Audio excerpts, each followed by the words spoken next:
कल अमानतुल्लाह खान के यहाँ ईडी की रेड हुई। ये कोई पहला मौका नहीं है जब प्रधानमंत्री जी ने आम आदमी पार्टी के नेताओं पे रेड कराई है।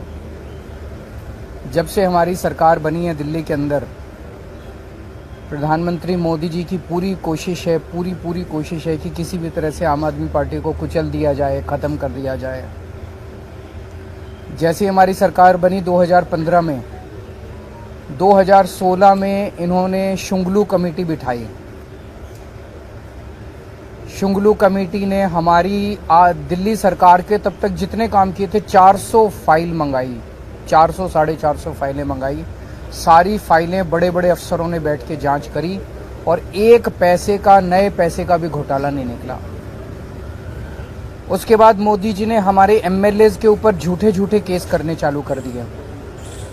हमारे आम आदमी पार्टी के एमएलएज पे अभी तक 170 से ज़्यादा केस कर चुके हैं, 170 से ज़्यादा, और उनमें 140 से ज़्यादा केसेस में जजमेंट आ चुके हैं, जिसमें सारे जजमेंट मोदी जी के खिलाफ हैं। सारे जजमेंट हमारे पक्ष में आए हैं कि झूठा केस किया गया हमारे एमएलए के खिलाफ, झूठी एफआईआर की गई, झूठी गिरफ्तारी की गई, गलत गिरफ्तारी की गई।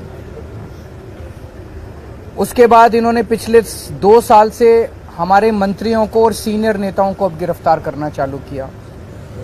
इन्होंने सत्येंद्र जैन को गिरफ्तार किया, इन्होंने मनीष सिसोदिया को गिरफ्तार किया, इन्होंने संजय सिंह को गिरफ्तार किया, इन्होंने कल अमानतुल्लाह खान के यहाँ ईडी की रेड की। मामला चूंकि कोर्ट में है, मैं सब जुडिस है, मैं ज़्यादा नहीं बोलूँगा, लेकिन अगर आपने मनीष सिसोदिया के केस में पिछले हफ्ते सुप्रीम कोर्ट में जो सुनवाई हुई, अगर आपने वो सुनवाई सुनी हो, तो जिस तरह से जज बार बार उनसे एक ही सवाल पूछ रहे थे कि कोई तो सबूत दो, कोई तो सबूत दो। इन लोगों के पास एक भी सबूत नहीं था मनीष सिसोदिया के खिलाफ। तो इसका मतलब सारे के सारे केसेस झूठे किए जा रहे हैं। कल जो अमानतुल्लाह खान के यहाँ रेड हुई, वो भी एक तरह से, जिस तरह से आम आदमी पार्टी को खत्म करने के लिए मोदी जी की पूरी मुहिम है, उसी का एक हिस्सा है। आज तक एक नए पैसे का कहीं कोई हेराफेरी नहीं निकली। मैं नरेंद्र मोदी जी को चैलेंज करता हूं, आप इतनी इंक्वायरी हमारी, बोले बस घोटाला कर दिया केजरीवाल ने, सड़कों का घोटाला कर दिया, बिजली का घोटाला कर दिया, पानी का घोटाला, इतने घोटाले, इतनी जांच करा ली। एक नए पैसे का मैं चैलेंज करता हूं, एक नए पैसे का अगर आपको कहीं कुछ मिला हो, अगर मिला हो तो आपको लगता है मेरे को छोड़ देते मोदी जी, कहीं कुछ नहीं मिला उनको। तो ये सारी की सारी जितनी जांच चल रही है, ये सारी फर्जी जांच है और उनका मकसद भ्रष्टाचार खत्म करना नहीं है। दूसरी पार्टियों के जितने भ्रष्टाचारी हैं, सारे भ्रष्टाचारी उन्होंने अपनी पार्टी में शामिल कर लिए। हमने देखा महाराष्ट्र के अंदर अभी 2 दिन पहले जिन नेताओं को चिल्ला कर मोदी जी ने कहा कि इन्होंने 70,000 करोड़ का घोटाला कर दिया, उन सारे भ्रष्टाचारियों को, जो मोदी जी की नजर में भ्रष्टाचारी थे, उनको उन्होंने अपनी पार्टी में शामिल कर लिया। उन पे जितने केस कर रहे थे वो सारे केस खत्म कर दिए। तो भ्रष्टाचार, गुजरात के अंदर मोरबी ब्रिज गिर गया, मोरबी ब्रिज, कितने लोगों की मौत हो गई, कोई ईडी की रेड नहीं हुई, कोई सीबीआई की रेड नहीं हुई।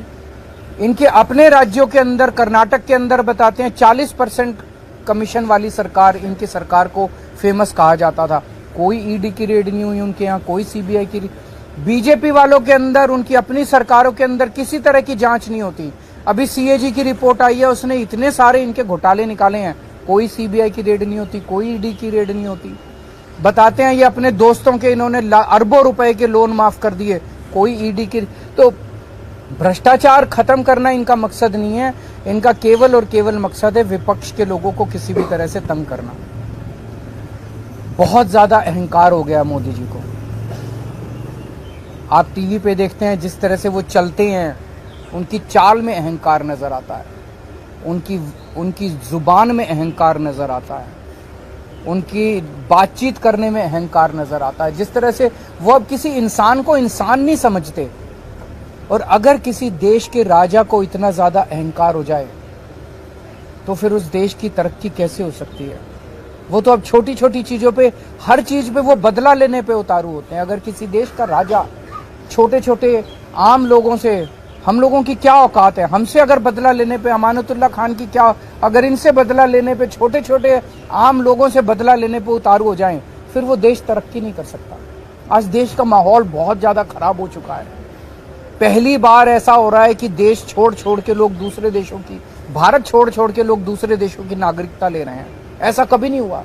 इतने बड़े स्केल के ऊपर लोग भारत की नागरिकता छोड़ के, भारत छोड़ छोड़ के जा रहे हैं। पूरे देश का माहौल खराब हो चुका, व्यापार बर्बाद हो चुका है, उद्योग बर्बाद हो चुका है, व्यापारी डरे हुए हैं, उद्योगपति डरे हुए हैं, आम जनता डरी हुई है, मीडिया वाले डरे हुए हैं, आप सब लोगों को डरा रखा है। तो बहुत ज्यादा खराब है माहौल, लेकिन आम आदमी पार्टी टिकी हुई है, आम आदमी पार्टी डटी हुई है। आम आदमी पार्टी देशभक्तों की पार्टी है, ईमानदार लोगों की पार्टी है। मोदी जी जो मर्जी कर ले, हम झुकने वाले नहीं हैं। संजय सिंह के खिलाफ कल ईडी ने कहा कि 4 करोड़ रुपए उन्हें रिश्वत दिया गया और कुछ पेपर बताए। साबित तो करे। मैंने भी सुना था ईडी कोर्ट में कह रही थी कि हमारे पास सबूत तो हैं, लेकिन हम दिखाएंगे नहीं। कल ईडी ने कोर्ट में बोला हमारे पास सबूत तो है, हम दिखाएंगे नहीं। तो अगर कोर्ट को ही सबूत नहीं दिखाओगे तो किसको दिखाओगे? अपने घर में रखोगे क्या सबूत? संजय सिंह ने कोर्ट को कहा कि उनकी सुरक्षा को लेकर कई सारे कंसर्न है, ये भी कहा कि एनकाउंटर किया जा सकता है उनका, तो उसकी जिम्मेदारी कौन लेगा? तो मैं उम्मीद करता हूं कि कोर्ट इस बारे में वो लेगा और उसके ऊपर उचित कदम उठाएगा।